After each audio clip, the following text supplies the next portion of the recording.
Greetings, my brothers and sisters. Sending gratitude to all of you who are joining in today to accompany us down the rabbit hole of self-exploration through plant medicines. My name is Ryan Sprague, and I'm here to tell you that your frequency is now set and tuned to explore psychedelic medicines and the impact they've made among the countless psychonauts exploring the last true frontier. Buy a ticket and take the ride with me as we get true first-hand accounts of the experiences, benefits, risks, and transformations taking place within the ever-expanding world of psychedelic medicines on This One Time on Psychedelics. For those of you who have been listeners to this show for even a small amount of time now, you know my beliefs around the nature of life as a whole being psychedelic. This being said, how do we invite this psychedelic nature into our reality and remember who and what we truly are and why we chose to incarnate into this particular life? Today's guest on the show is a woman whose mission in life is to help the women she serves in this process of remembering. She is a priestess, energetic alchemist, psychic channel, speaker, podcast host, and writer, amongst other things, who from an early age began remembering these things for herself and chose to embark upon the journey of being of service in these ways to her clients. Some of her services include things such as healing childhood wounds, healing trauma, activating DNA codes, awakening kundalini energy, and trust me when I say much, much more. And in today's episode, we will be diving into her journey, how she became aware of these gifts, tips for those of you listening who feel these gifts may be awakening inside of you, and much, much more. So please, help me in welcoming Beck Milonis to the show. Beck, so amazing to have you here with me today. What's up? Hey, everyone. I am super excited for this. You know, it's like when I was reading through your website, I was like, yes, I love that. I love this. I love that. So I'm curious for you, like, when did life start becoming like this for you, right? Like we could call it becoming psychedelic. Like when did this start waking up in you? Did you have it from an early age, like mentioned in there? Did you tune into it right away? Did you refute it for a little while? Tell me everything. Yeah. The first thing I want to say is I serve women and men. I'm not perfect. Gender. Yeah, I predominantly serve women because I have very strong feminine energy. And most men, a lot of men are like, oh, that's a lot of feminine energy. But to answer your question, my gifts or my psychedelic. So to start off, I want to say I walk around feeling like I'm on mushrooms 100% of the time. Like my life is one long fucking psychedelic trip, which is amazing because I'm sober, right? I used to have to use substances to reach these highs or have these experiences. And now I'm seeing all the substances I used to take when I was younger. I don't have any problems with those substances. I think they're amazing tools, but I was using them non-consciously when I was younger. So I know what a lot of different substances feel like. And I know, oh my God, like, wow, today I'm in an MDMA vibe. Today I'm on a mushroom. Today I feel like I'm on ketamine, right? So I know what it feels like. And I know how to tap into that without the use of stuff, which is really cool.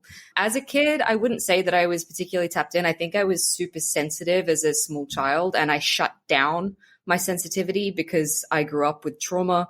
I grew up with a family. There was a lot of stuff going on.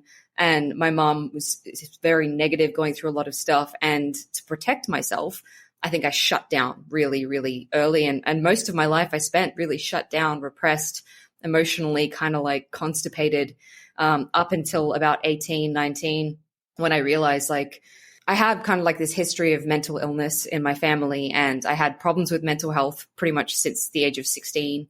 Onwards, and they wanted to put me on medication, and I kind of fought that until I was like 25. I was like, I refuse to take medication. I'm not going to do that. And long, like, I mean, this is like, I could go on for hours about my story, but I basically went on a healing journey from about 18, 19 when I realized like something needs to shift in my reality or I'm going to check out, like I'm going to exit, I'm going to kill myself basically. And so I started looking at, okay, what's going on here? What is internal that I need to shift? I started learning about mindset. I started learning about meditation. I started learning about shamanic healing. I started going on my own healing journey. I did go on medication kind of at the start of my spiritual awakening. It was probably a couple years in because I really needed some support. So I was on some SSRIs. And the years kind of leading up to that, I was drug taking a lot. So I was partying. I was using acid a lot at 18 just for fun. Like I was, when I started opening up to this stuff, I was doing a lot of substances just for partying and fun.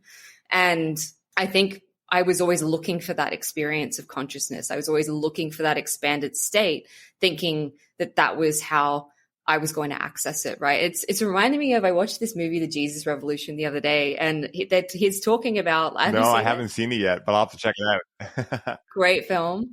It's talking about the psychedelic kind of like movement in the 60s, 70s, whenever it was, and how these kids were looking for something and they were trying to find it through psychedelics, but they were looking for God, really, right? So that's how I was trying to find something, this connection, this part of myself through those substances. Anyway, long story short, went on the SSRIs, had to stop everything because obviously they don't meld very well.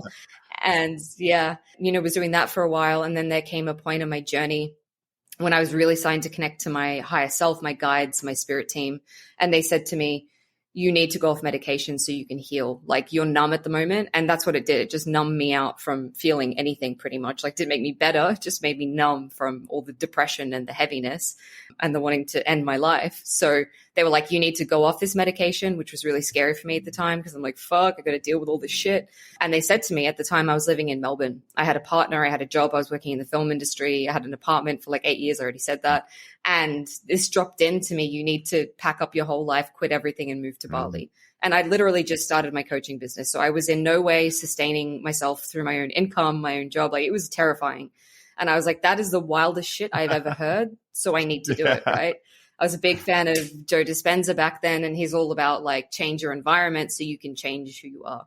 So then I went to Bali, and my huge healing, like the real like depth of my dark night of the soul really started occurring. My kundalini spontaneously awoke. And that's when shit started getting super psychedelic and crazy. It was about a year into living in Bali. I've been trying to make my business or whatever as a relationship coach work.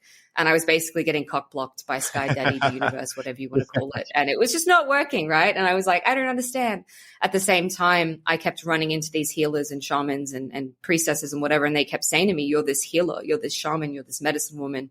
You need to open to these gifts and this is your path.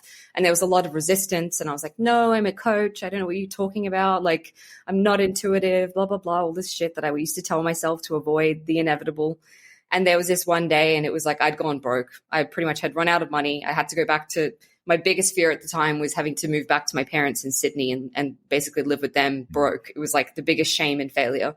And so I faced that rock bottom. And a couple of days before I left, I was like, okay, you know what? I've got fucking nothing. If I'm this healer that everyone says that I am, show me, God, right? I was like, fucking smite me. I was a bit of a smart ass about it.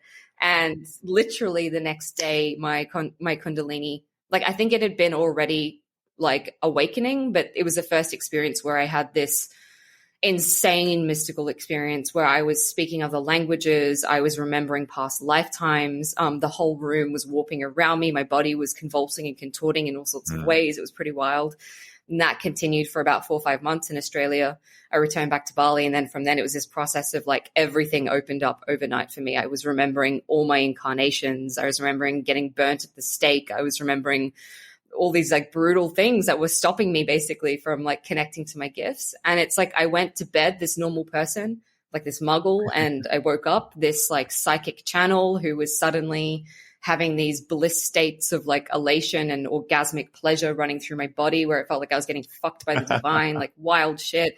Like the things around me were warping. I was seeing things differently. I could see like the fabric of reality, all of this stuff. And that's not to say that the journey was over. It was years of clearing karma, of clearing density, of wanting to end my life because everything that I was feeling that I'd been repressing was so much. And it was not just my own trauma from this lifetime, but it was like lifetimes upon lifetimes of severe trauma that my soul was carrying. And I definitely signed up and was like, going to clear all of this shit now.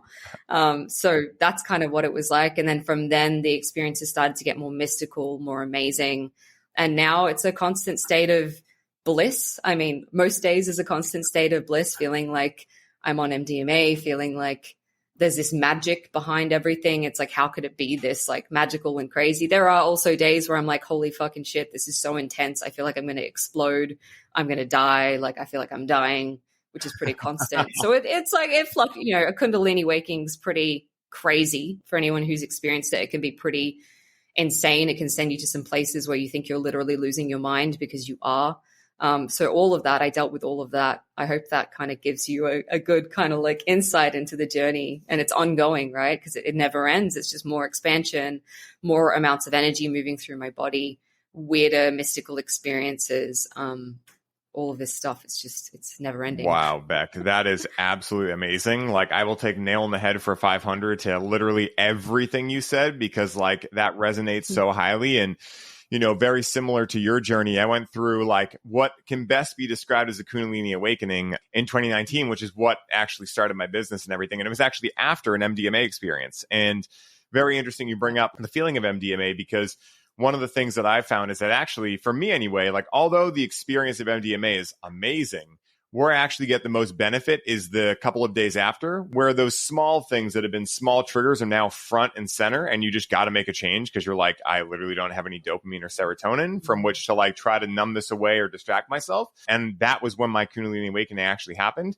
And it was a fucking dark night for sure. And at the same time, though, like very similar to you, like whether it's because I'm a fire sign, whatever, like I like touching hot stoves. So it was enjoyable to me in kind of like a sicko type way. Oh yeah. We love Yeah, like it wasn't easy by any means. But like once I realized like, okay, well, I'm not going to wish this away. And also I realized really early on, like I didn't know exactly what was happening. I had ideas as to like, okay, maybe this is that, maybe it's that, but I didn't really care too much. I was like, let me just be with it and be in it and experience it.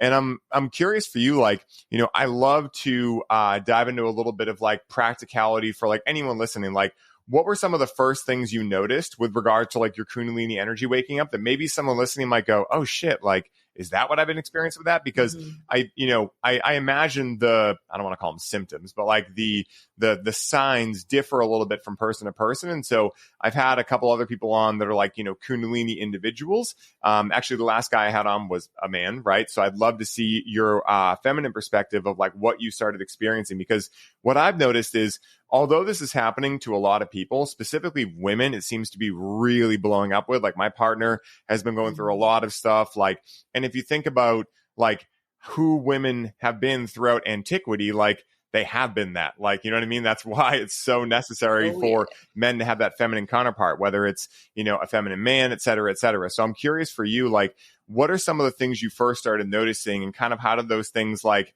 continue to develop? And then also like maybe today, what do you notice today after it's been like more, I don't know, normalized, if you will? I'd love to hear those things.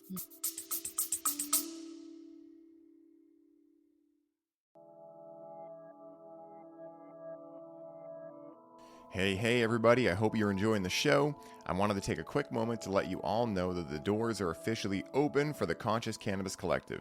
And as such, this is the last week you can sign up and receive all of the bonuses we're currently including. This is the last time I will be personally onboarding those of you who sign up with a complimentary one-on-one session, and you'll have the ability to get the Grow with Cannabis course for free during this limited time. For more info on how you can take advantage of this offer, head down to the show notes for this episode and secure your spot today, as we only have so many spots left and they are filling up quickly. Now back to the show.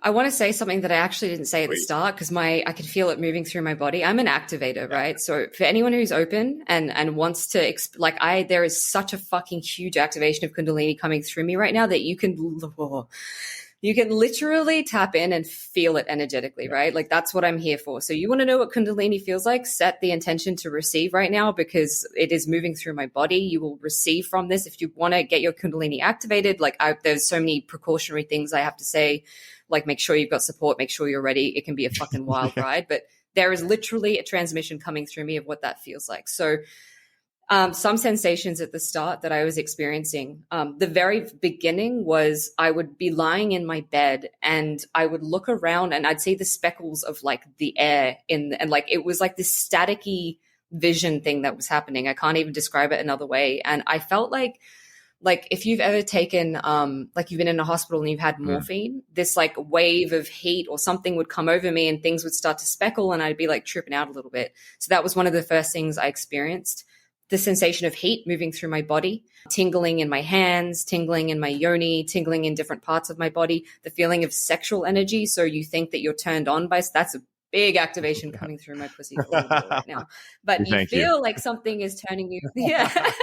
gonna shoot it out of my vagina. That you think that, oh, this thing is turning me on, but actually that sexual energy is healing energy, it's life force energy. So it's that feeling of like eros, right? It's that desire energy that starts to, it's pleasure. It can be really pleasurable. It can also be extremely painful. So there has been random physical symptoms where I literally think that I'm dying. I want to say about Kundalini, in case people don't know this, as it moves through your chakra system, it can't flow to the next chakra above if there's a blockage. So you want to get it to flow from the base, which is Shakti, which is the feminine, which is the grounded Mother Earth, to Shiva, which is the crown, which is masculine, which is consciousness, which is the divine creator, right? So you want the divine feminine to flow to the divine masculine through your channel as a clear channel. And when you do that, you can transmute that sexual energy or that life force energy into creation, into consciousness, right? So as it's moving through each of the chakras, there can be blockages, things can be coming up. So random emotions, you can feel like you're having a dark night of the soul. You're crying a lot. I still cry every fucking day. The first year was just me sobbing and wailing for no reason, like literally no idea why. I was just crying. It can feel like physical. When it was moving through my heart space, particularly, it still is a lot like moving through my heart space at the moment. I feel like a lot of us who have it active, it's the solar plexus at the moment and the heart are the two main like whoa. But it feels like you're having a heart attack. Like there's literally physical symptoms that I've nearly put myself in a hospital of like, holy shit, that is painful and it hurts. So you can feel tension in your body. You can feel random like stinging sensations, like random physical stuff. You can feel all sorts of mental stuff. So confusion, you can feel what happens to a lot of people is as it awakens, they have this like God complex, Messiah complex thing where they think, oh, I know all the things and I am all powerful, right? So that can happen too. Luckily, she will kick your ass and bring you back down to earth, which is, I've had my ass kicked many a time to be humble, right? We want to be humble. So that can happen. You can have increased intuition. So you think about someone, they text you, you manifest really quickly. You can suddenly be really intuitive when you weren't before. You can feel like you're tuned into things. You feel nature more deeply. So it's like, it kind of feels like if you've taken any psychedelics, it feels like that. Like it really, that's the only thing I could compare it to. It could be orgasmic states. So that second year, the first year was actually just pain and suffering and it sucked and I fucking hated it. I loved it because I love suffering and pain because I'm a dark goddess incarnated. But the second year was like me writhing around in my bed, just fully orgasmic, having these, like, it literally felt like I was being penetrated by something. And so my body was like moving full on, like your body contorts into weird shapes. You're making weird things with your hand. You're speaking other languages. You can start speaking in tongues, all sorts of things like that. Yeah, I mean, I could go on, but that I feel like there's some pretty good things. Like if that stuff is happening, if you feel weird, if you feel out of your body, if you feel like you can't connect to reality in the way that you do, like I'm looking outside my window and it kind of looks like outside would look like I'm on mushrooms, like things are sparkly or weird or different, or I see through the fabric of reality. I don't know how to explain that in a way, but it's like, oh, this is an illusion. Yeah. Like thoughts like that just drop in and you're like, shit. So those are some things, but heat, definitely, like the sensation of heat through your body. You feel like your spiritual process is moving really quickly. That's another sign. You suddenly feel called to help people with your gifts. It's another sign. I mean, I wouldn't say that everyone necessarily that has a Kundalini awakening is here to share with their gifts. I also want to say that not everyone that's here to share with their gifts has this crazy Kundalini awakening. The other thing I wanted to say in reference to, you said the women have these experiences. It's not that the men aren't having these experiences, it's that the feminine is experiential, right? The feminine nature is very like big, emotive, experiential. We're here to feel everything deeply. Whereas the masculine's much more conscious, like it's awareness, it's logic, right? So I would say that a man would not have a fully blown out orgasmic mystical state as much as a woman would, because we feel everything so much more deeply and because we are Shakti. So of course we're going to have these we are literally the divine feminine, right? But through things like, so for instance, with partners or lovers in the past, I take them into this state and my Shakti, my Kundalini allows them to lift into this state with me where they're having those experiences. But even like, for instance, the most activated man I've ever been with, actually, there's been a few who have been like full-on shamans and they have had wild experiences like this. Like they're tantrikas, that they're on that level, right? But I'm talking about like the normal human who's like open to this stuff, because I have been paid to, not sexually, but to activate men in this way. They would feel it more like So one guy that we were doing this meditation together, and it was very tantric in nature, but it was just meditation. Want to make that clear. There was no penetration. There was no physical anything. And he was saying what it felt like was that we were melting into each other. And he could feel this almost like MDMA feeling of like there was no borders or boundaries between us. So Kundalini enables you to move past those separation, those distinctions between self and other, because it's the life force that's flowing through everything. So really that's what Tantra is about. Like, it's not about sex. It's about merging into oneness, and it's about finding that oneness in everything, including the shitty sensations. So if you like, I could go on about Tantra and how misconstrued it is, but if you want to have those orgasmic, crazy fucking full states of orgasmic bliss all day, every day, that is not turning away from everything, because it's realizing that everything can be pleasure, because everything is also pain, because everything is all of the things all the time, darkness, light, everything, right? So that's kind of, I think, a well-rounded way of me explaining what Kundalini would feel like. That is such an amazing explanation. And it includes so many of the things that I had heard before, but also new things too, which is why I love asking anyone that's big on any respective subject, like the same question I might have asked someone else, because you get different answers, you know? And, you know, what really keeps coming through to me is the Joseph Campbell quote, bliss is any emotion felt all the way through.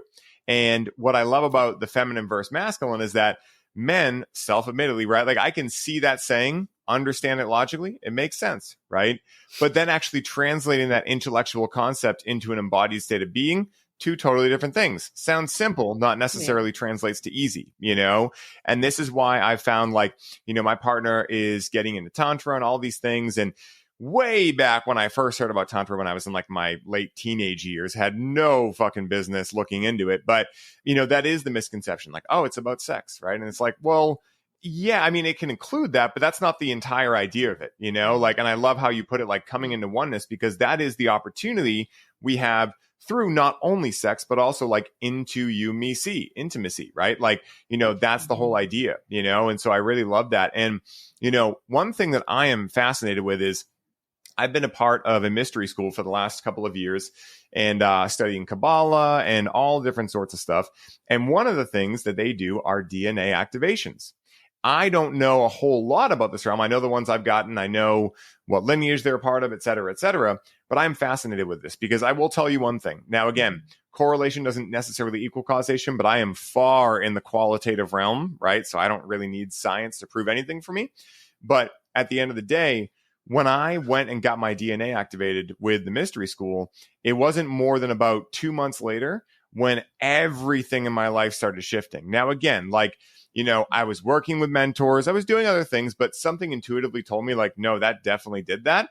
And the whole theory of it is pretty cool as well, right? The whole theory, like, you know, behind what they were saying and what might show up was exactly what started happening. And so I'm curious, like, you know, I think when people hear DNA activation, they're like, huh? And so I'd love if you could explain, like, what DNA activation is, because I'm loving this. I've had so many questions for so long about these things that get explained to me one way, but being a 5/1 in human design, like, I investigate, like, that's my thing. Like, I love investigating. And so I like to understand something or understand it.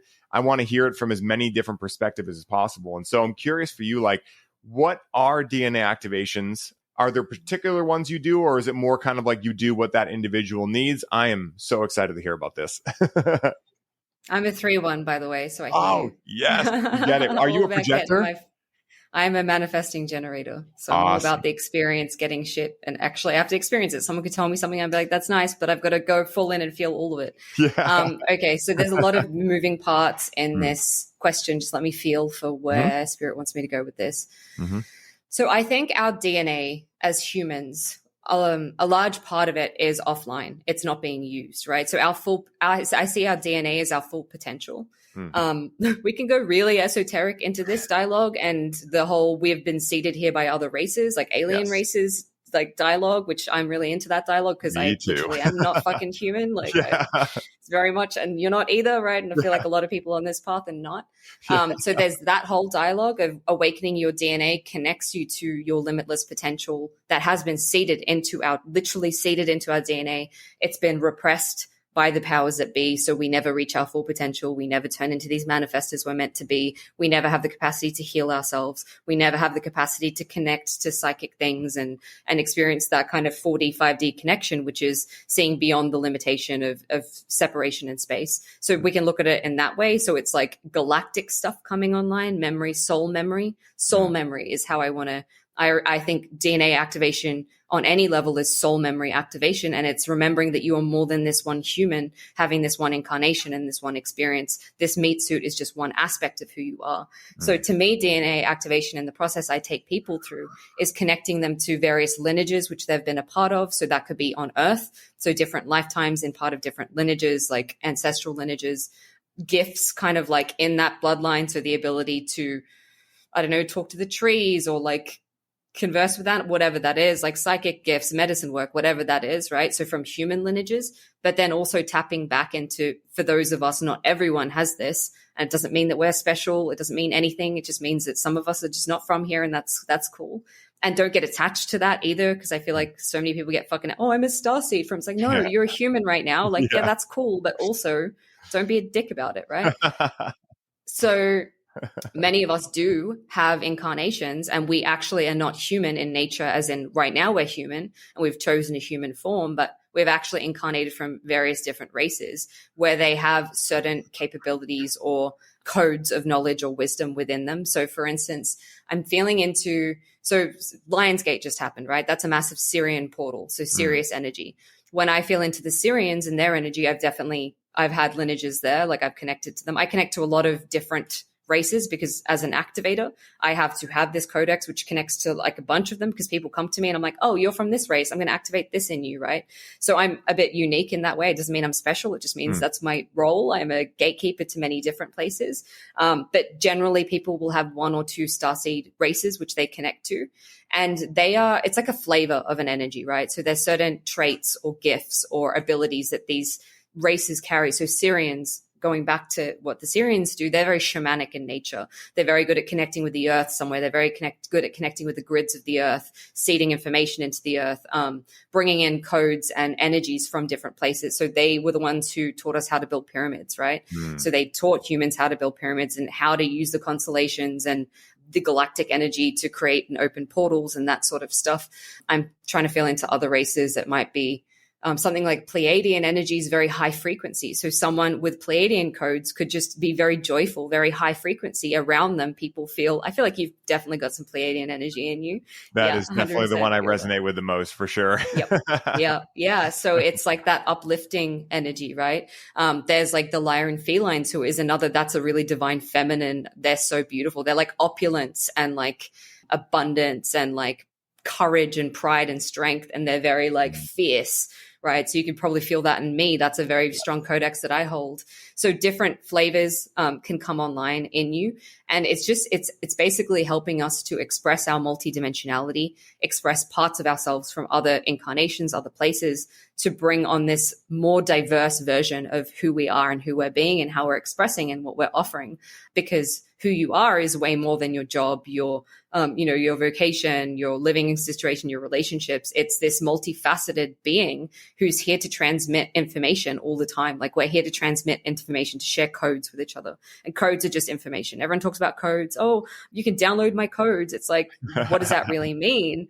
It's information, like the kundalini. It contains frequency, which is, so I come around you for your joy codes, for your lightness codes, for your happiness codes. People come around me for the divine feminine codes, for whatever else, orgasmic code, whatever they want to get from me, right? Like, so it's not what they want to get, but what I'm capable of bringing out in people. So we're here to help each other to become more fuller versions of ourselves. When I work with clients, it's very specific and like, what frequencies are you here to bring forth with your unique soul mission? So we have missions to use these codes to, like, for instance, go do grid work and work with the land. So I'm going to be using my Syrian codes for that reason. I'm going to be using my Arcturian codes to, I think they're really good with technology and information. I'm not like, I work with them a lot, but it's not one that I'm like they're very in the front of my mind a lot. But different places have different reasons for tapping into their codex, because different races are good at different things, right? They have different traits and flavors. So that's what bringing on your DNA is like at the higher level. But as a human, It's as basic as the ability to self-heal, the ability to feel more radiant in your body, the ability to have longevity. We were not born and created to live 50, 60, 70, 80 years. We were actually created in the image of these people who created us, these beings who they live centuries, like more than centuries, thousands of years, some of them, right? So we were built for longevity. We were built for self-healing. We've just really been removed from that, and we've been limited. And I want to say that a lot of our DNA has been very tactically shut down, so we don't reach our full potential. So it's just about bringing on those 12 strands. And I think there's beyond that more strands, and bringing more of your soul self online into your human body, because ideally that's the goal for anyone, is to express as much as they can as their fullest, highest self, which is the highest self, or the soul. And that's where all of this stuff, it comes down to that. It comes down to, how can I be the fullest expression of who I truly am at my core, which requires stripping back. Like, now I'm going on a tangent, but I feel like a lot of people want all the magic and the activations and the like, fucking, I want to be powerful, but they don't realize that that requires the stripping back of all the things that you're not. So it's painful. It's a fucking process. Like, you're going to get kicked up the ass while you strip that back. But I want to say, in the energies that we're in at the moment, that can happen very quickly. When I started my journey, it was a much slower process. And there were many women, particularly, there were men doing it too, but the feminine kind of went first. Priestesses like myself, burning through all the fucking karmic shit that humanity had. We were doing it forever. Like, you are all welcome, but also I chose this. So, I mean, no one needs to say thank you, but we were doing that so that the frequency here was higher. So people can now come and they can get activated very quickly. And things are moving really fast. Whereas it would have taken me 10 years to purge all my shit and be this channel. Now it's like someone can listen to this podcast and boom, they're having a kundalini awakening, and it's quick. It doesn't mean you have to not go through all the shit. It just means that you're very quick to move through the shit, and you don't have to purge and clear and process for weeks, months, years on end. It can happen a lot quicker now. Yeah. I mean, that's so amazing because, again, like, what I found is that, very similar to what you said, paradoxically, like, we're taught throughout like mainstream society that if you're not feeling well, if you feel off, if you feel depressed, anxious, if you're actually physically sick, whatever it is, there's something you must add into the picture to receive some sort of feeling of better, right? Whether that be medication, whether it be going on retail therapy sessions, right? Like, whatever it is. And the funniest like psychedelic experience in that was realizing like, oh, actually, to really become better, or like, not even to put it in terms of better, but like to become more of me, to become more of ourselves, it's actually a subtraction process, right? It's taking away all the things that are covering up what's already there at all times, right? And one of the ways I've heard it put that I like is that joy, right? And you could extrapolate this into other states as well, but like, these higher vibrational states are what we are at our core, yet there's things covering them up. And so like, there's like a funny thing that happens and you realize like, oh, actually it's by subtracting from the equation that is what I believe is me, that I actually end up becoming and realizing who and what I truly am. And it makes so much sense with the DNA. I was just talking to my buddy Jonah, who's a Kaneko cannabis grad, the other day. We were doing a podcast and we were talking about how fucking ridiculous it is that you think about this, right? Like, we know in life, like, I'm 32 now, right? So, 30s, I'm like, all right, I'm really getting this shit together. Now, by no means am I got my shit together fully. Like, there's many levels, but like, at least I'm realizing like, oh, this is the process I go through. Okay, I'm getting normalized to it. Like, okay, cool, shedding layers, etc. So like, what I've noticed is like right around like 40, 50, 60 is when like you really start like being able to understand the 3D game, finance, these kind of things, right? Like, most people start to like get a good handle on things around then. And then what happens? Your body breaks down and you die. Isn't that perfect? It's so ridiculous, And so like, in theory, wouldn't it make more sense to think that, let's say we only are meant to live even 200 years, which is still a fraction of exactly what I believe too, of what's possible within us. That would give us like 60 years plus when we reach 60 and like really understand the rules of engagement and things like that, to continue like, say at that point we could retire, never have to worry about the money thing again, right? And just, do complete spiritual evolution for the rest of our lives, travel, meet people, etc. So it's very interesting, and it's interesting with the DNA activations too, because I am so charged up over this kind of stuff. All I know is that in 2019, I had been on my health journey and things like that for quite a while, but I had left out a lot of the spiritual side, meditating, breath work, just like all that side of it. And so it was very physical and like maybe mental, like mindset based. And all of a Very sudden, masculine. yeah, very masculine. The masculine way. Exactly. And so it was funny because I went to Vegas and all of a sudden I was having this like unreal feeling experience. And I was like, what even is this? And that's where like people that have listened have heard this story before, but like I used to be a daily cannabis user, et cetera, et cetera. Went through that and realized like, oh, actually this plant can help me a lot, but not when I'm addicted to it and like being dependent on it and things like that. So that was like when I stopped all that, like things just happened extremely rapidly, changed my life forever. The thing I was most nervous about is speaking. And now it's all I do with every moment of my life. So it's very interesting how these things happen. And that was even before I got my DNA activated. When I got the DNA activation, that's when like all of a sudden I was like on Paul Chek's podcast, on Aubrey Marcus's podcast. Like these things happen that again, like logically I could look at it and be like, oh, well, I made connections. I put in the work here. But like, exactly what I mean when I say there was just a feeling of like, no, there's something much deeper and more magical going on here. And this is like a positive reinforcement sign of like, you're getting warmer, keep going in this direction, And I feel like that's how the universe works. Like, I feel if the universe is a God, whatever you want to call it, as an eternal child, why wouldn't it just play one big game of warmer and colder with us? It's very interesting. Oh, I love that. That's so beautiful. And it takes all the victim shit out of it. Like I had such a victim mentality. Same. And to be fair, I was clearing like a lot of fucking heavy karma. So it like everything was working against me. So I cleared that shit. But it was like, oh, nothing works. Like God is cruel. It's not fair. God is you, by the way, guys. So like just a spoiler alert, you are God. Yeah. You're not the only God. Like there is a creator, but that creator is also you. You are a creator. Yeah.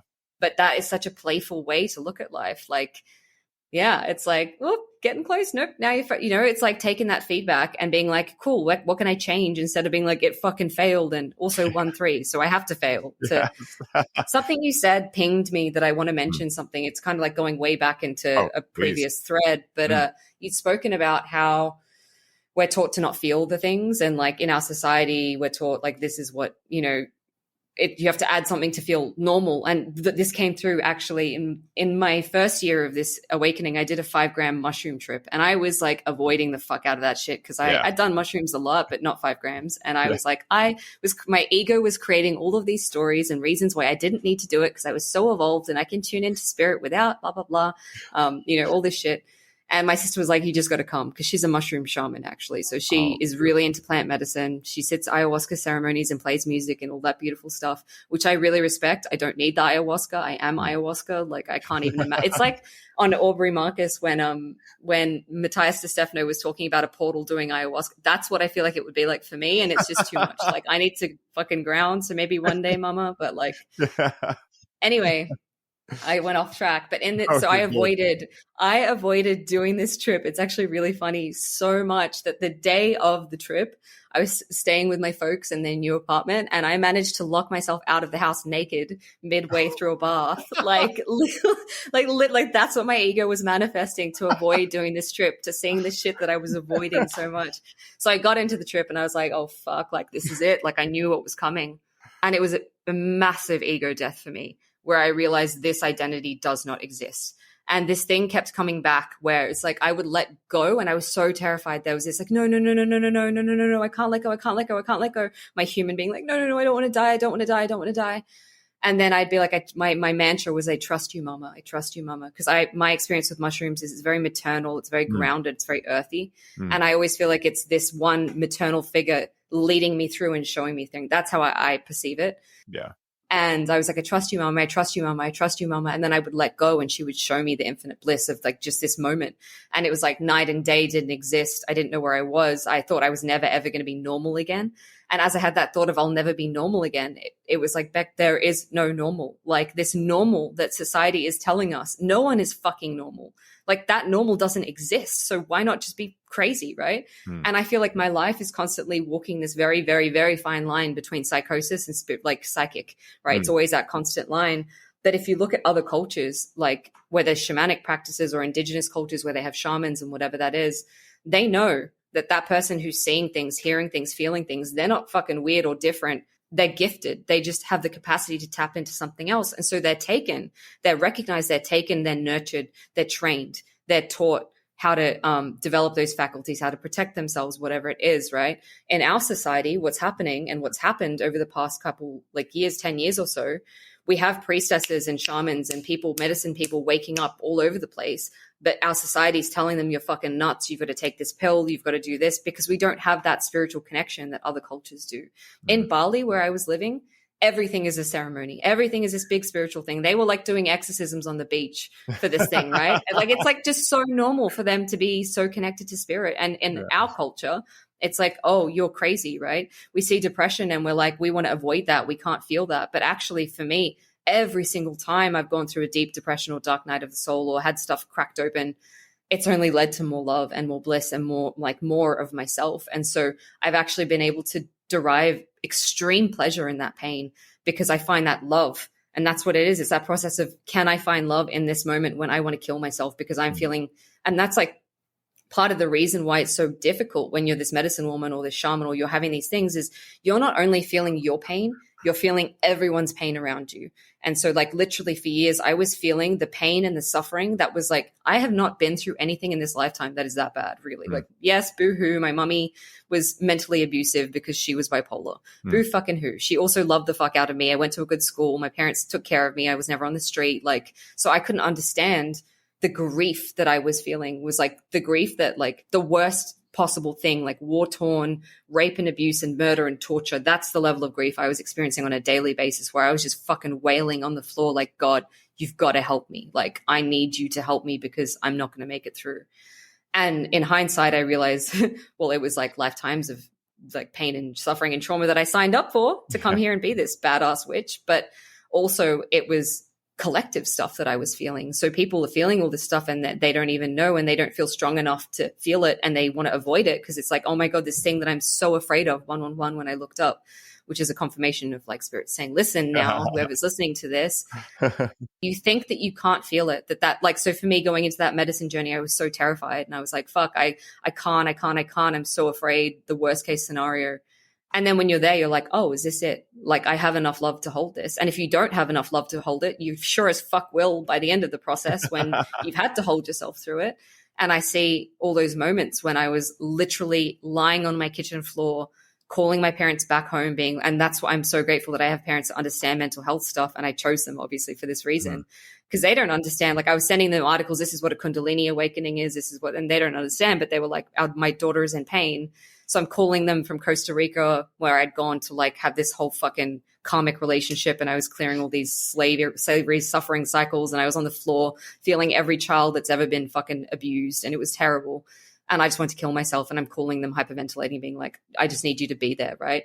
And in those moments, I thought like there was no way I was going to get through that. There was no light at the end of the tunnel. There was no light. But it's like I found the light in that strength. I found the light. And now it's like every dark thing that ever comes up, and with kundalini, it happens a lot. Like, you're taken to some places that are fucked. Like, they're painful to look at. It sucks. But you hold and develop the capacity to be able to love even in that darkness, even in that pain. You find God, you find that source of infinite love. Eventually it will come through.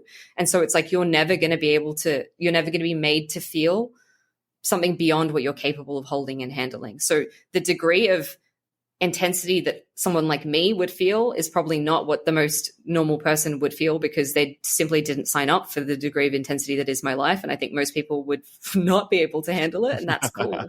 But like, I was only given these things in increments before I was given the real heavy shit. And the thing is, like, as your heart opens and you shine more light, you shine more onto the darkness within you. So you go to deeper layers and levels of that pain, of that trauma, of that suffering, to look at it, to free up more of it, right? So it's like, yes, it almost feels like the intensity becomes more, the pain becomes more, the suffering becomes more, but the elation, the bliss, the ecstasy, the joy, the capacity to hold more love, that becomes more too, 333.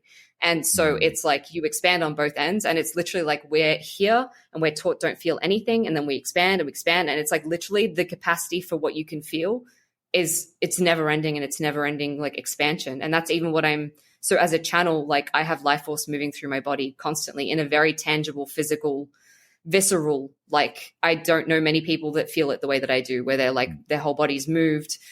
They feel electricity shooting through them. I know for a fact the amount of like kundalini, life force energy that moves through me now, a year ago, it would have literally killed me. It would have fucking killed me because I was not capable of holding it, but we're prepared. So it's like, what I'm trying to say is like, your soul will never give you more than you can handle. And I also want to say, I didn't say this at the start with kundalini, but be careful, because if you're trying to push it to wake up before it's ready, before you're ready, it can literally cause psychosis. Like it can push you beyond what you're capable of holding, and you have a complete collapse of reality, and it sends some people really fucking nuts. And you've got to be very strong to be able to like go through that process. And it's not for everyone that they have these crazy chaotic experiences, but for some people like me, and I think it had to be that way because I help people through these experiences, it can be really, really like debilitating is what I want to say. I spent 2 years by a pool in Bali, not able to do anything because I was physically wiped out. So it's a process is what I'm trying to say. Like, and it's incremental. And like now my relationship to it is it makes me feel energized, and like I have more of my masculine. Finally he came to the party. Had a lot of shit around men, so I was like rejecting my own masculine. But now that my masculine's at the party, he's like, let's direct this kundalini here, because otherwise I'm just in chaotic feminine, crying and orgasming and fucking seeing God, and I'm not getting anything done. And it's like,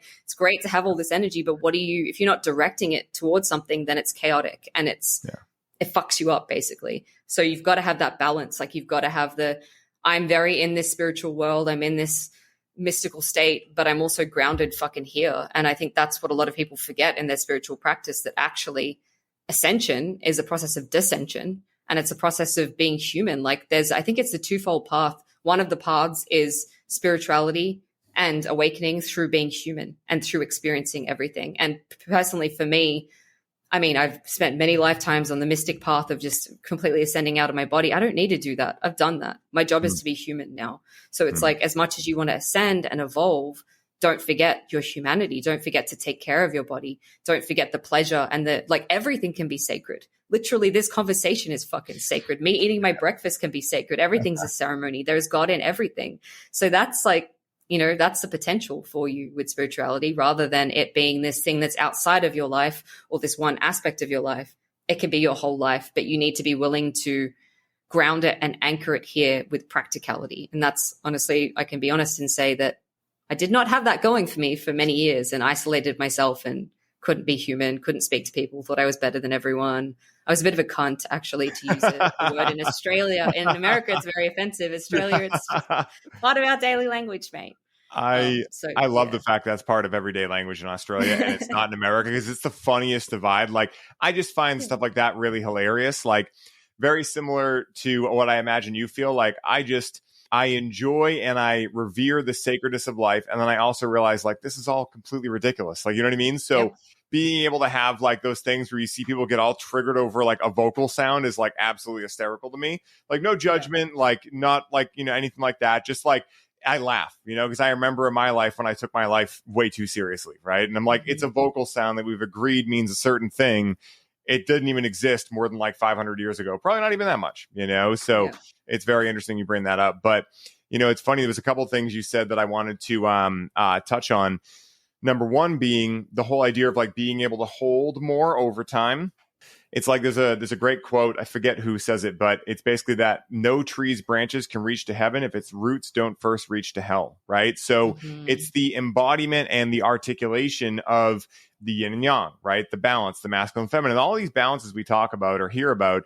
That's really what it means, right? It's like your ability to go into the shadow and bring light there, right, is your ability to be able to tune into the light more, and also understand that the shadow also has the golden shadow within it, which I really think every part of the shadow is the golden shadow, right? Like, you go into your shadow, these things you feel shame around, and you figure out like, whole new aspects of your most divine aspects, and that's been really powerful for me going into the shadow and doing a lot of that stuff. And again, simple, not easy by any means, but at the same time, I've realized like, well, why else am I here? Right? Like, what else did I come here for if not to like full send it, So that's been my thing, throughout life, is just like, well, especially since like my late teenage years when I started really questioning things and whatnot. But I love what you said about ceremony being anything and everything, is that's exactly my belief system on it. And I've gotten some people super triggered over like, when I'm connecting with medicine, cannabis specifically, and maybe I'm doing a podcast or something like that.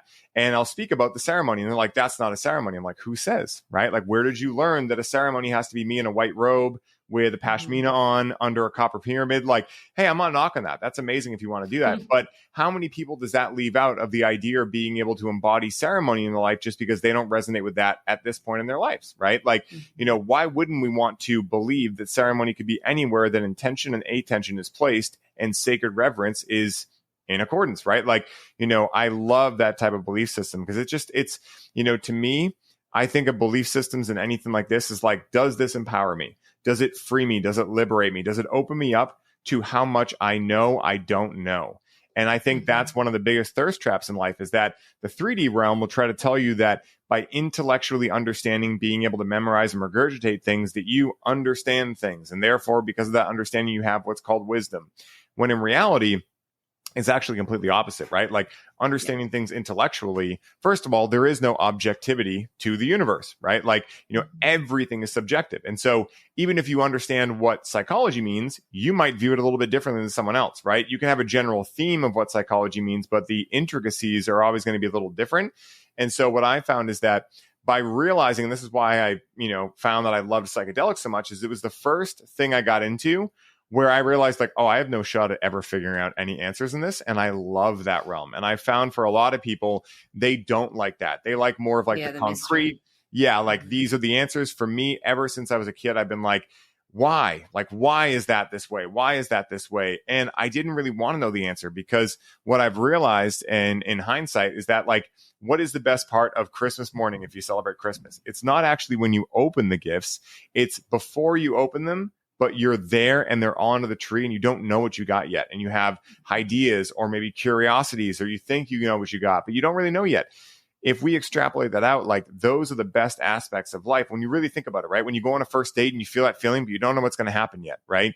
When you even to use like a 3D realm, like you buy a scratch ticket, but you don't know if that's going to be the $1 million winner or just a loser, right? Like that is really where, at least for me, I won't speak for everyone and project it, but that's where I feel most alive, and that was like a big, like, mind fuck to get around, a big shift to get around is like, logically, I've been led to believe all of this type of stuff would make me happy. But in reality, my soul is trying to communicate like, dude, actually stop taking your life so seriously. There is no answers objectively to anything. It's just what answers work for you. So long as you're not hurting anyone, you're abiding by common law, God's law. What answers for you can allow your experience of life to be more great and grand in nature and less restricted, and constricted. Yeah. So, yeah. And how can you derive pleasure from all the experiences? Like when you were talking about that excitement or the unknown or the mystery, to me, that's eros, yes. Right? So even like something when you're talking about the shadow and like people avoid it, I like it too much, right? Yeah. The problem is I like it too much that I've been able I've learned how to, so transmutation basically is taking something from one form or alchemy and turning it into another. And so actually our shadow is the biggest potential for alchemy, like ever. So why are people fucking avoiding that shit? Like if you can take your fear, your pain, your suffering and learn to get off on that shit, like literally get off on it. Like that is next level alchemy, right? So I've learned like ice baths, for instance, I used to hate them. I hated pain, like all this stuff. And now I get off on it because I'm like, holy shit, this is this thing that I can go fully into the pain and then suddenly the pain becomes pleasurable, right? And that's the same with shadow. Like we only have these shadows or these aspects of ourselves because some part of us is deriving pleasure from that. And the pleasure is in the suffering. We just don't want to admit that we like suffering. Right. So when we can admit we're a bit fucked up and dark and we love the suffering and just allow ourselves to experience it. There's this book, Existential Kink, great book. She talks about all of this. And I started doing this practice. And I remember there was one particular thing I was sitting with, and it was this shadow of being abandoned by God or being cock-blocked by God or being denied or suppressed. And I was like, oh, I'm so in my victim. And I was like, wait, I think I actually really enjoy being like in this like submissive, I don't know, by Sky Daddy thing. And then I was like letting myself feel it. And I was like, okay, no shame. Let's go there. Like, you like this? Let's fucking feel it. I got my friend to tie me up. Like she does shibari. And so she tied me up and I just let myself go there. And I was having this full on orgasmic state of like, I'm allowing myself permission to feel that thing that I've been avoiding feeling because it's so shameful and dark. And how dare I, right? And I want to say as well, like, the reason why some of us shine so much light is because our darkness is so fucking dark. Like, I think if people were to actually have the capacity to, I've had a reader once and he said to me, he's like, I don't want to offend you, Beck.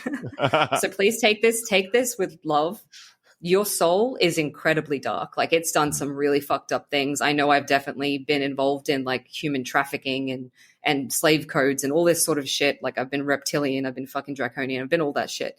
But because of that, and because of learning to love and forgive myself and embrace that darkness within me, that constant voice, it's negative, that all that shit that I'm so, I can't possibly show someone this side of myself that is not this bright light, right? Because I've learned to love and embrace that, it means that I can hold so much more compassion and love. And so like the reason why I have so much light is because I also have so much fucking darkness.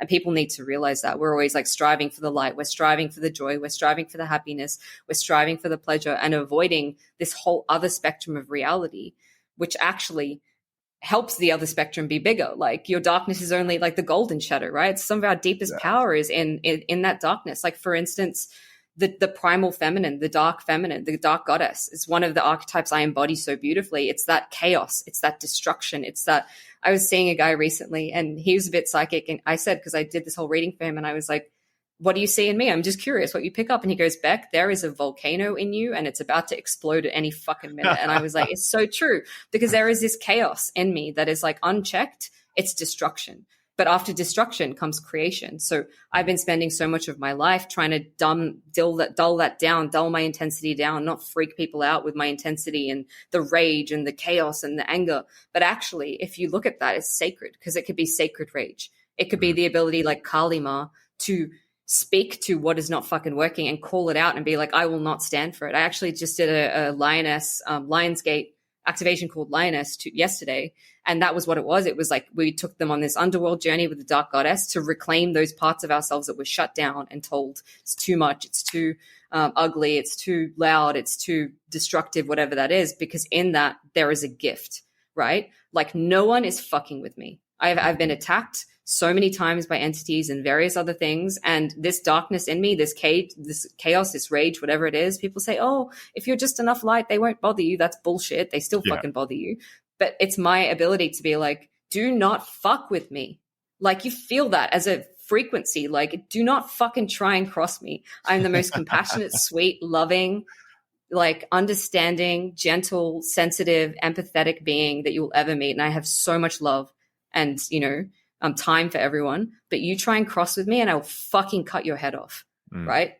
That's power. Like, being able to wield that with love, not just, I'm going to go fucking start projecting this in some toxic feminine way, trying to like, oh, I'm this bad bitch. Like, I used to do that, right? That's how it was manifesting for me. I'm so tough. I'm a boxer. I've got all these tattoos. Like, don't fuck with me. I'm so cool. But really, I was just a sensitive, squishy thing with this hard wall.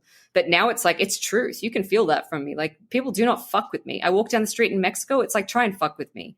Like, just try. Don't actually, I don't want to create that. But like, you know what I mean? Don't fuck with me.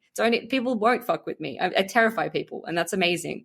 But they're the people who are not able to see that can be wielded and is wielded with love. I'm not just like projecting that onto people being an asshole. Like, there's a time and a place. And I just went off on a total tangent, but it's permission for that.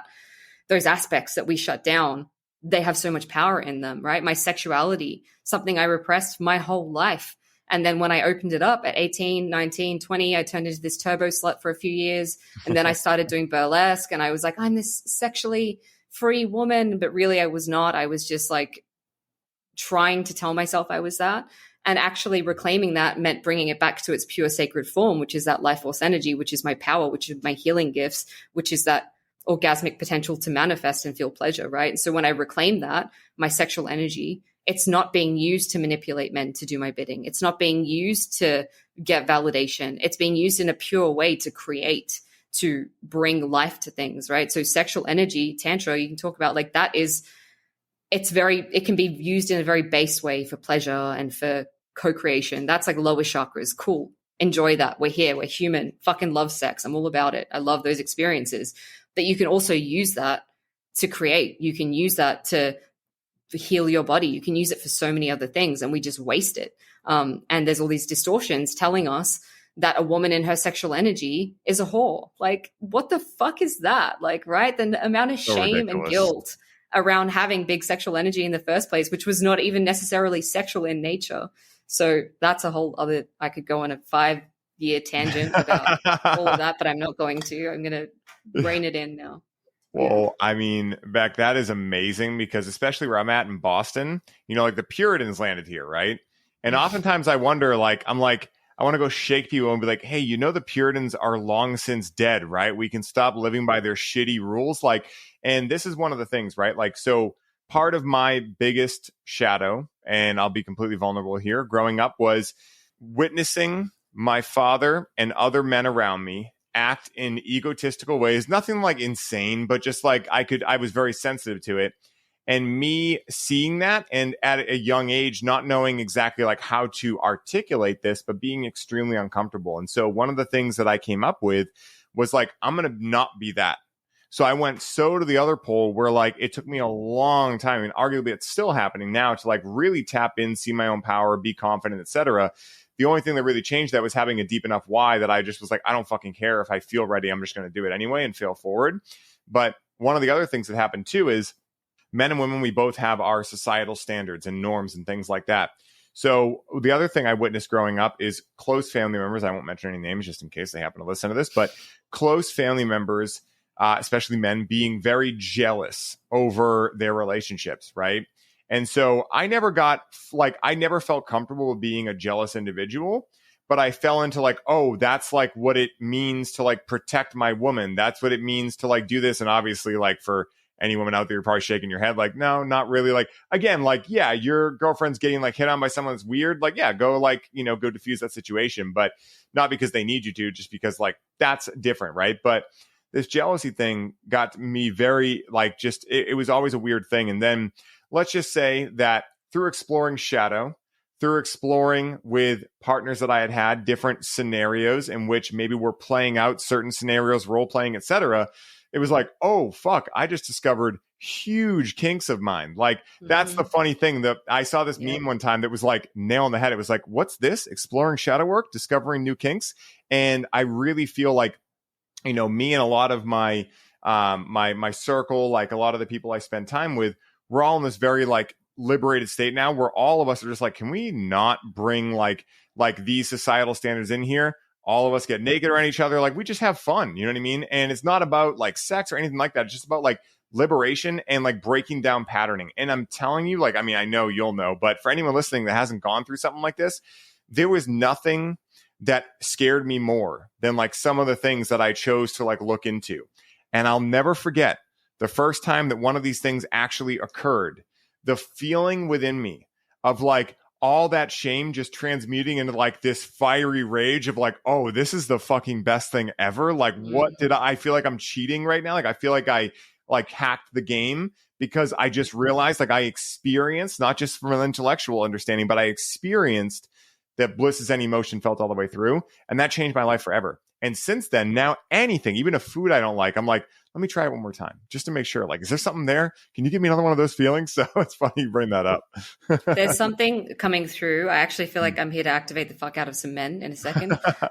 Something you said, it's we need the divine masculine to step up and be like masculine is. Yeah. So what has happened in this shift of like political correctness and feminism, and I'm actually not really for feminism for a myriad of reasons. I don't believe in it, but what has happened is a lot of men that have seen toxic traits of masculine and they've been like, no, I can't be like that. So I'm going to shut it all down, all of this masculinity, and I'm going to become hyper feminine. Right. Mm-hmm. But what they're missing tapping into, which is what the feminine yearns for. Like, we fucking yearn for primal, dark, masculine, raping and pillaging and fucking taking what is theirs in a healthy way. Right. Mm-hmm. I want to say with love, in a healthy way. Non-consensual. Yeah. In a consensual, beautiful way. I know some men who have really embodied this. They've embodied that primal masculine, and it's so fucking hot. Firstly, like from it, like the things it does to my body. Like right now, I'm like, even just tuning into that, it's like, whoa. But it's like, if men are going to step into their masculinity, they need to stop repressing because they're so afraid of, I don't want to be that. And it's like, look at the fear of being that. Look at what that in its shadow is, right? And then look at where that could be used for light. So for me, the dark masculine is the capacity to penetrate to the core of the fucking feminine and see it in the darkness, see all of her darkness, see all of her whatever it is, and love it, right? Like that's what that dark masculine capacity is. It's the protector, it's the provider, it's the, if someone's fucking with my woman, I'm going to get a baseball bat, and maybe not, I'm not into violence, but like I'm going to do what is necessary to, right? That primal masculine needs to come back, because if we don't have it, then we're non-polarized, and there's no attraction. Yeah. There's no ability for the feminine to be in her magic, in her full feminine. And also, like, we all have both. So I'm not saying, like, I'm not really big on, I am hyper feminine. So I do definitely am seeking to call in a hyper masculine partner, because I need that to balance me out. But that's not to say I don't have my own masculine energy. And my masculine energy, my big dick energy, is so much that most men are like terrified, because it makes them feel small, right? So it's like, we need to have both. But yeah, we need to stop this like repressing it and like being ashamed of it. And the same with the dark feminine, like that seductress, that whore, the sacred whore. Most women, I'm going to get so many angry women after saying this, because they don't want to admit it to themselves, but most women who are hyper feminine, I want to say, not hyper masculine women, and not toxic masculine women. That used to be me. I used to be very toxic masculine, and they will never admit it to themselves. Most women desire to be completely submissive. They desire to be dominated. They desire to be ravished. They desire to be all of these things by the masculine, claimed, seen, protected, held. They won't fucking admit it, because we're all feminists and we can all do everything too. Like, I have a business, I have a job. Does that mean that I don't get into my sacred whore in that container where I feel safe? Of course I do, right? So it's like, if we're repressing all of this shit, we're repressing aspects of humanity that need to come back online for us to feel our full expression. And relating when you are feeling and able to like feel and bring everything to the table is just so different. And I think society would be very different. This new earth that we're building would be very different if we had more men in masculine, like true masculine energy, not toxic masculine energy, not, like unhealed masculine, whatever that is. But taking those traits of like, this is what didn't work and this is how I can use that power, but I can use it with love. So that's what that primal masculine is, like having that power, having that dominance, having that control, having that whatever it is, but using it with love. Like that's the difference. And it's so unhealthy for us to repress these aspects because they're shameful or because our parents didn't. Like my mom was the most fucking chaotic, emotional woman ever. And so I repressed all my chaos, all my emotional, all my sensitivity, because she was a volcano. She used to call me a volcano. I was like, she's a fucking volcano, right? And so I repressed that. But actually, that's my gift. Like that capacity to feel things so deeply is what takes and elevates people to that space because they feel it through me. So another love rant there, but I feel like there's something in that for someone listening or more than one person listening. We need you guys to like start claiming that shit, because there's a lot of women out there, particularly like me, who are like, it's just so one dimensional right now. It's so at this level that it's not like, I want the heart of Jesus that can fuck me like a porn star, right? Mm-hmm. That's what most women, particularly on this level, who are doing this work, they want, like truly feminine women. So you're saying, I want to call in a feminine woman, but are you a truly masculine man? Like and it's on the flip side, these women saying, I want to call in this truly masculine man, but they don't allow themselves to be led. They don't allow themselves to be vulnerable. They don't allow themselves to open. They don't allow themselves to surrender. So we all got some work to do. Like we're moving that way with all this dialogue being brought out, but it's also, while we're reclaiming all this stuff, reclaiming the darkness too, the shameful, like taboos in all of this stuff is so important. Oh, 100%. And that's one of the challenges. Again, we could do a 5-hour podcast on just this thing, but the whole gender thing is just interesting. Let's just say, I'm not even going to open up the bag of worms, but it is interesting. And I know for me, I have on my podcast many times, so you can go listen to that. Yeah. It's like, we'll link that, cause like it definitely does, require talking about, like there was a part of me for a long time that was like, oh, I don't want to like, rock the boat. And then I realized, fuck that. I want to talk about all this fucking stuff, because if not me, how can I expect anyone else to, right? Not that I'm the Messiah or anything like that, but like if I'm expecting, if I want the world to change, it's got to start with me and what I put out there. It's very challenging because, when you look at this whole gender conversation going on, it's just not fucking natural. Like, for instance, if you're in the kink world whatsoever, and you can start seeing a lot of trends, right? And let's just say that like what society is painting this as is not actually how it shows up whatsoever in terms of like generalizations. Are there outliers? For sure, right? And like not everyone's the same, but like the bulk is exactly what you were talking about, right? Most feminine women want a dominant man. Most dominant men want a submissive woman. It just is what it is, right? It doesn't make it bad. It doesn't mean, like you were saying, that you can't be a a girl boss during the day, right? Like, what do a lot of women like? They're like, I'm the boss all day. So at night, the last thing I want is to think that I have to think about anything. I want to be taken, right?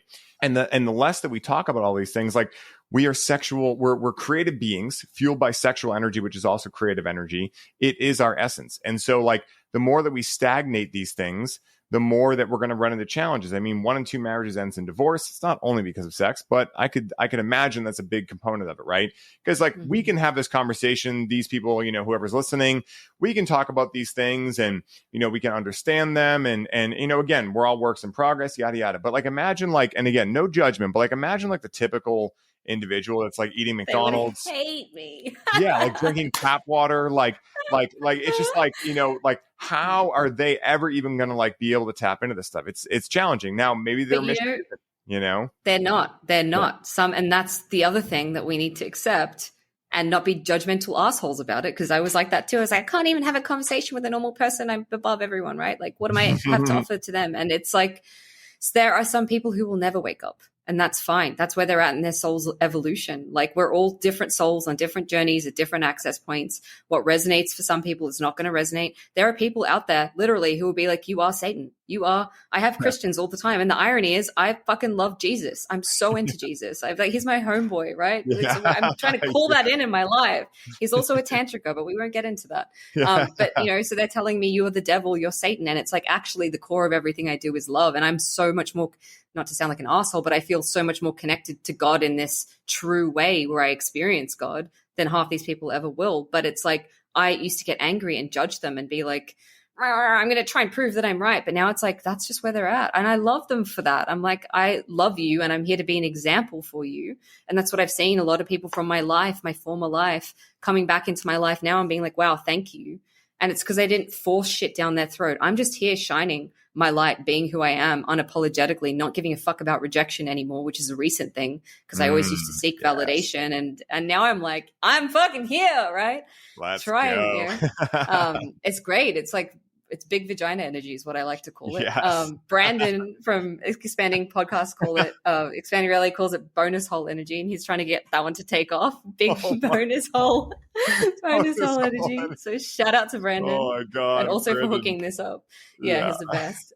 But like that, like, I'm in my lane, I'm shining, I'm myself, and I'm giving people permission to be themselves. And if there's something I can have in that interaction with that person who's so closed off, even if it's a glimmer of hope of like, this is how I live my life, or I'm happy and I'm just loving you unconditionally, they will wake up if they're meant to wake up. And if they're not meant to wake up, fucking sweet. One lifetime they will, and maybe they will never.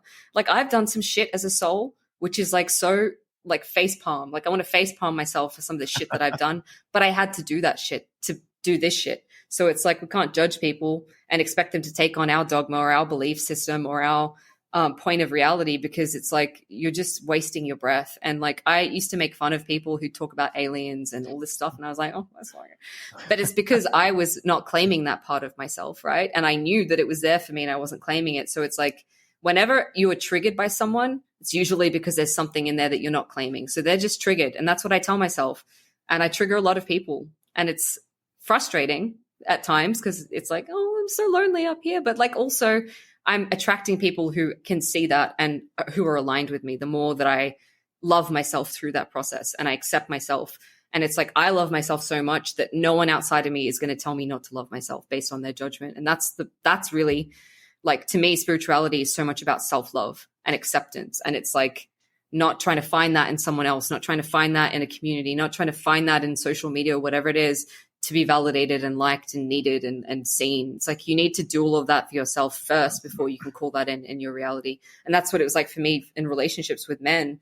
I always wanted to call in men who could see me and like hold space for me and like blah, blah, blah, hold my emotion.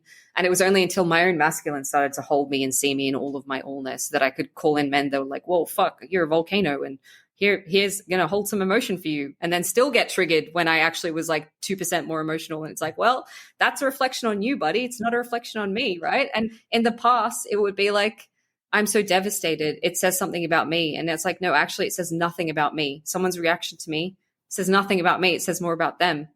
And just let that shit slide on by is the attitude you've got to have. Yeah. 100%. Again, everything in life is a mirror, right? And like the law of correspondence states it, as within, so without, right? So it's one of the most challenging things because the ego doesn't want to do it. But like if you can just understand, like, okay, whenever I see anything in the external world that gives me that feeling, it actually is a thirst trap. It has nothing to do with the external world. It's something inside of us. Yeah, but like, because we think thirst traps are just like attractive people doing attractive things. It's not. They're fucking everywhere, you know? Like, there are thirst traps fucking everywhere. And one of the biggest ones is thinking that anything in the external world is actually the cause of your internal feeling. It's opposite, right? And that's where I think like the biggest frustration is for a lot of people until you start diving in. And it's kind of like, if you've ever seen the movie Home Alone, it's like when Kevin's like, I made my family disappear, aka like Shadow. Then it's like, oh, Golden Shadow, I made my family disappear, right? Because you can change your perspective and the whole story associated with it.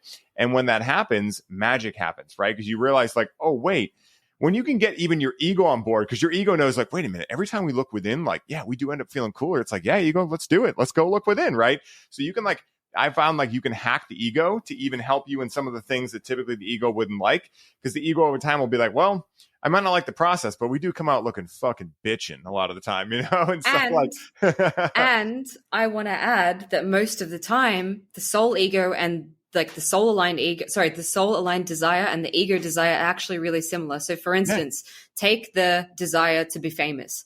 The ego wants that for love and acceptance. The soul wants it to be love and accept, like to be a vessel of love and shine that love out. So actually, most ego desires at the core, there's a reason you have that desire in the first place, because it's a soul God-given right. That's something that you're meant to experience. But it's like, yeah, it's a fucking all the things that we block ourselves from having. So for instance, like I'm going to block myself from being successful because my ego has a fear that I'll lose love if I'm successful, because then men will be terrified of me, or my parents will like not bail me out anymore, and that's how they show their love, or whatever bullshit. It wants love and acceptance through that, right? So it's like there's always some back way that our ego is trying to stop us from getting the thing that actually we want to have it anyway, and just allowing us to have it will give us that same result. So it's like the pleasure that you're avoiding having by the perceived failure or pain. I don't know where I was going with that. I think you understand where I was going with that. Like it's inevitable in the end anyway, right? Yeah, totally. I totally Another get ego it. hack. Yeah, 100%. Like, I love that reframe of like, actually, they're going after the same thing. It's like a lover's quarrel, right? Like, typically you want the same thing. You're just attached to going through it in your particular way. And that's why, like, you know, one of the things I do with cannabis a lot is have like couples connect with cannabis, and all of a sudden they're like, oh, we're actually going for the same thing. I'm like, okay, can you remember this next time you're sober and this starts coming up, right? What are some key phrases, some things that maybe you can do to pattern interrupt each other, get each other to laugh, and get each other to see behind the veil of wounded children just trying to argue with each other, you know? And, you know, I love these types of things. It's just so amazing. And Beck, I could literally talk to you all day. I want to be respectful of your time. We'll definitely have to do a round two, because I feel like there's so much that I want to get into with you that we didn't even make it to today. And this was unbelievable. Where can people find you? Where can they connect with you? Where can they learn more about all the amazing services you offer, your podcast, all the things? Tell people where they can find you, and we'll have it in the show notes, but just so they can hear right from your mouth too. You can find me on Insta at Beck Mylonas, MYLONAS, and Beck is BEC, but you'll have it down below, or my website, beckmylonas.com. Something actually really exciting is I'm in Mexico. I should probably be careful about saying this because of immigration and like the States and stuff, but I'm planning to come to the States soon, before the end of the year, to start doing some events and like in-person stuff. So that's really cool for me, because it's a whole untapped audience. I know I have a lot of people following me from the States, but I'm really excited to get over there. There's so many people doing some cool shit. So keep your eyes peeled, eyes open to that. And that's what I'm calling in at the moment while I'm here to be able to serve on this side of the world. So and my podcast is called Cracked Open, and I talk about all of this stuff, and they're all activations. So check that out too. And this has been so fucking fun. This has been like honestly one of my favorite podcasts to do. We're just vibing so hard. It's just like pew, pew, pew, pew, pew. That's literally why I was like, holy shit. Like I could literally talk to you all day. It's like, you know, I pay attention when things feel this effortless. Like, and again, I don't know what it means. I don't want to know. It's the mystery, right? But I just know to like pay attention, you know? And it's so funny that Brandon connected this too, because Brandon, I say often, he's my spirit animal. He's one of the only people I've met that has like very similar energy to me. Like just overall, like he does the analogies, he does the puns. Like I'm like, dude, you guys are, like it was just one of those like psychedelic moments where I was like, who is this guy? This guy's awesome, you know? So well, he's actually part of the, like, we're actually catching up on a call later today to start to bring some of these events in person. So like it's with him that I'm starting to hook this stuff up with. Yeah. So love you, brother. If you're listening to this, you're one of my favorite new friends ever. Like old friends. Ourselves on the way back. So, it's like nice to meet you in this lifetime because it's, you know, blatantly obvious we've all known each other in previous lifetimes, you know? Well, Beck, I got one last question for you. And that question is this, right? Let's say that someone listens to this episode and they are excited to look into psychedelic medicines in their own life. What is the one piece of advice you would suggest to them to allow them to use the proper discernment in choosing whether or not these medicines are right for them?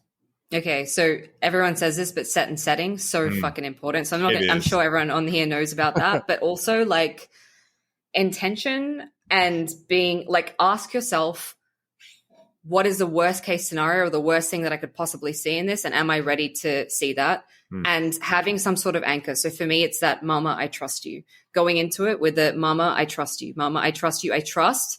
This is actually what I want to say. I channeled through like eventually after I was talking some shit, but it's like having that knowing that whatever is coming up is for your highest good, literally anything. So I've been to like hellscapes. I've battled demons. I've all sorts of fucking like literal demons. I'm talking about entities, beings, right? In these states. But every single time having that intention of like, this is only being shown to me because it's an opportunity for me to find more love. That is what you need to have, because when you're on those psychedelics, like when I was on 5 grams of mushrooms, and I did a lot of mushrooms actually through this journey until Spirit was like, you need to stop because you don't need the mushrooms. Like it's like, and then it was like, literally we would be talking about doing a mushroom journey. My sister would be sitting there and she's like, do you want to do it today? And I was like, yeah. Then before I take the mushrooms, Mama Mushroom came to me and I started having the experience, right? So it's like not necessary anymore. Point I was trying to make is like every time going in with that intention of like anything that I'm shown here is for my evolution and my growth, and there's love on the other side. And as long as you can hold that anchor and keep bringing yourself back to that anchor, you're going to have a beautiful experience. Also find a practitioner if you can, that is reputable, that is pure, especially when you're doing ayahuasca, or I've done Wachuma. I loved Wachuma, but anything that's like really, or like DMT, anything more psychedelic, make sure you have someone who is capable of holding.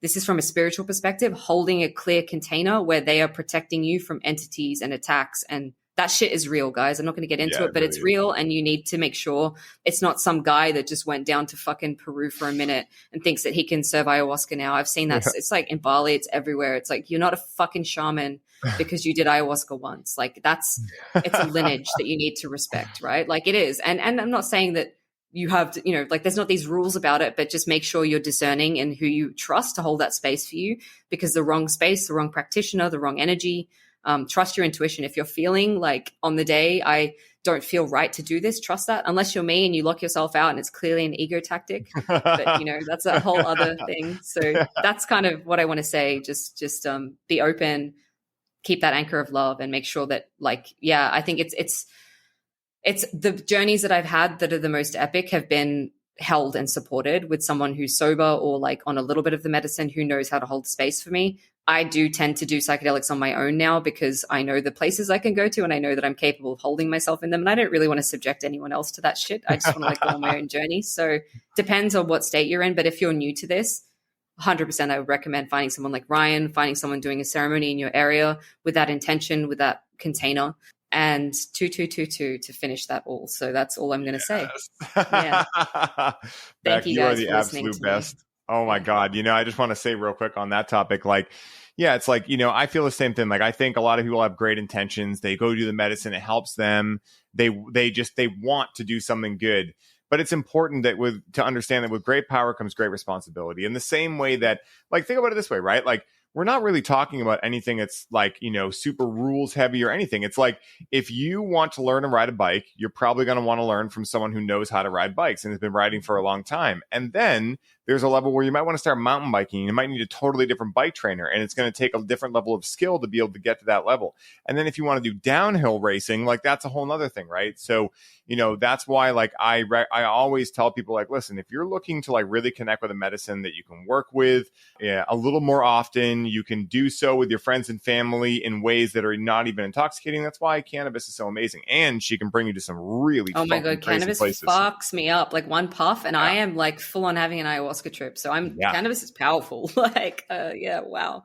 It's wild. And that's a lot of like, what I figured in my own life is like, I love feminine energy, and I also like spicy meatballs, right? Like spicy meatballs, like hot stoves, And so like cannabis to me is like everything I like, because she's super soothing, but she can also like give you a little bitch smack when you want it, And that to me is really exciting, So guys, this interview truly blew my mind and heart wide open, as I feel having the opportunity to dive in with Beck and spread her important work with each of you is truly a gift come true. For any of you looking to get in touch with Beck to sign up for her services, listen to her podcast, and keep up to date on all of her amazing creations in the world, dive into the show notes for this episode, where I have laid out exactly how to connect with her today. Beck, thank you so much for sharing your time, wisdom, and experience on the show today, for embarking upon the journey of bringing your sacred work to the world at large, and for being a powerful voice in the world to help others wake up and remember why they are truly here. And until next time, may your journey be smooth and full of light. Aho.